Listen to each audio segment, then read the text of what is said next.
तेनालीराम का न्याय। एक बार चार मित्रों ने सूत का व्यापार शुरू किया। उन्होंने हम्पी में एक गोदाम लेकर सूत के सभी बोरे उसमें भर दिए। बस एक ही चीज उन्हें परेशान कर रही थी, वो थी चूहों की कतार। चूहे गोदाम में घुसकर उनके सूत को बर्बाद कर देते थे। काफी सोच विचार कर चारों मित्र एक बिल्ली खरीद लाए ताकि वह उन चूहों को मार कर खा जाए। बिल्ली बहुत काम की निकली।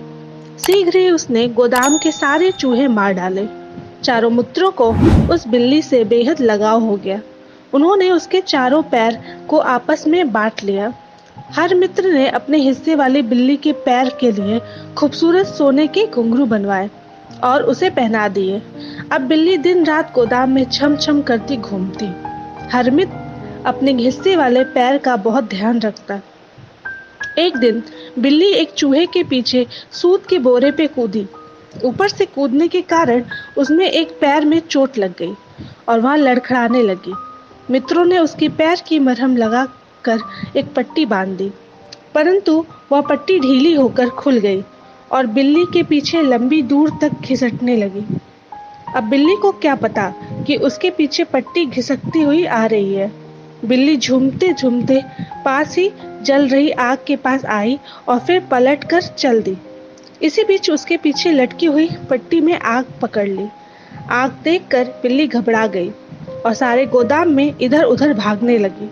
इसे सूत की सभी बोरियों ने आग पकड़ ली। शीघ्र ही पूरा गोदाम लपटों में घिर गया और उसमें रखा सारा माल जलकर राख हो गया। चारों मित्रों ने बिल्ली को एक एक पैर बांट रखा था। जिसके हिस्से में बिल्ली का घायल पैर था, सारा इल्जाम उसी के सिर आ गया।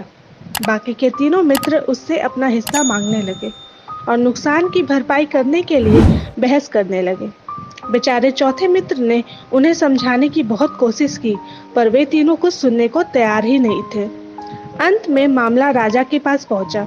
राजा कृष्णदेव राय ने दोनों पक्षों की बात बहुत ध्यान से सुनी, पर मामला इतना पेचीदा था कि उन्हें कोई हल नहीं सूझा आया।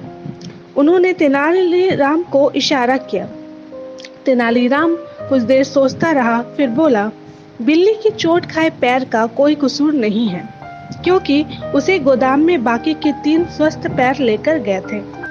इसलिए गोदाम में आग 3 स्वस्थ पैरों के कारण लगी है, न कि उस चोट वाले पैर के कारण।